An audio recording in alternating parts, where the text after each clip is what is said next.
చందమామ కథ. నీతిలేని కోతులు. అనగనగా ఒక అడవి. ఆ అడవిలో సమస్తమైన జంతువులు సంచరిస్తూ ఉండేవి. అవి ఎటువంటి వైరము లేకుండా సఖ్యంగా మసులుతూ ఉండేవి.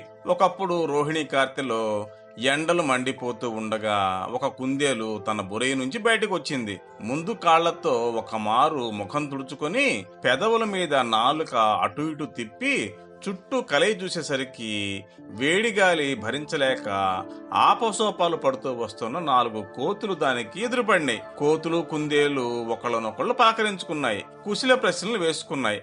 ఒక చెట్టు నీడ నుంచొని చాలాసేపు పిచ్చాపాటి మాట్లాడుకున్నాయి. అన్ని అయిన తర్వాత కోతులు ఊరకే ఉండక తమాషాకి కుందేలుతో, నేస్తం నేస్తం, మా ఇంటి దగ్గర కడవ నిండా ప్రశస్తమైన పుట్టతేనె పట్టి ఉంచాం.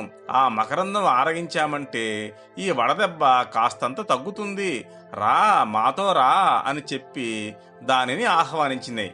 తెల్లటివన్నీ పాలే అనుకునే అమాయకురాలు కుందేలు వాళ్ల పిలుపు నిజమే అనుకుంది. అది కోతుల వెంట వెళ్ళింది.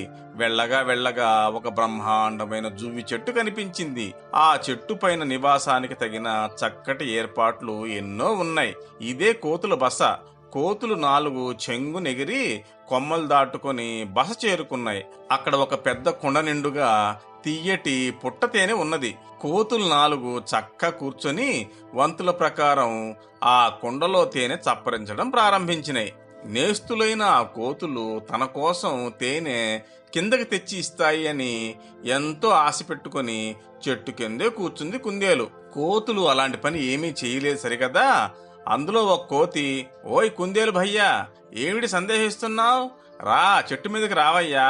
ఆహాహాహా, ఈ తేనె చూడు, అమృతం, దేవతలు తాగే అమృతం అని లొట్టలు వేస్తూ ఊరించింది. కోతులు చేసిన కుచేష్టను గ్రహించింది బుద్ధి సూక్ష్మత గల కుందేలు. ఓసి తిమ్మన్నల్లారా, మీ పని ఇలా ఉందా? కాని మీ గడ్డి మీకు తినిపించకపోతానా అని మనసులో అనుకొని తల పంకించి తన బురియలోకి మరలిపోయింది. కొంతకాలమైన తర్వాత ఆ అరణ్యంలోకి కోతులను పట్టే వేటగాళ్లు వచ్చారు. వాళ్లు తరుముకొస్తున్న కొద్దీ కోతులు ప్రాణాలు రక్షించుకోవడానికని అడవి లోపలికంట పోజొచ్చినాయి. అలా పారిపోతున్న కోతులకు మన కుందేలు నివసించే బురియ పక్క నుంచే దారి ఏర్పడి ఉంది.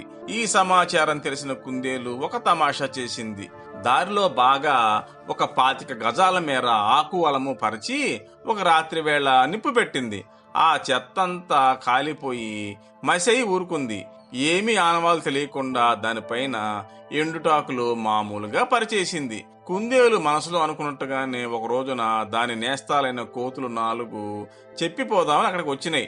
వాటి అవస్థకు కుందేలు విచారం నటించి, అయ్యో పాపం, దారి తెన్ను తెలియని ఏ దేశానికి పోవాలో కదా మీరు, కష్టకాలం వచ్చి పడిందే, మళ్ళీ మనం కలుసుకునేది ఎప్పుడో అని సానుభూతి కనబరిచింది.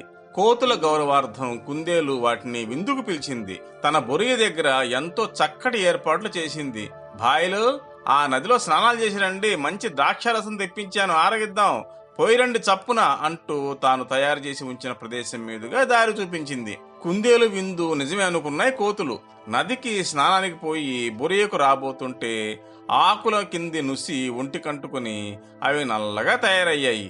ఇదేమిట్రా గోలా అనుకొని మళ్లీ నదికి పోయినాయి కోతులు మసి కడిగేసుకుని వద్దామని.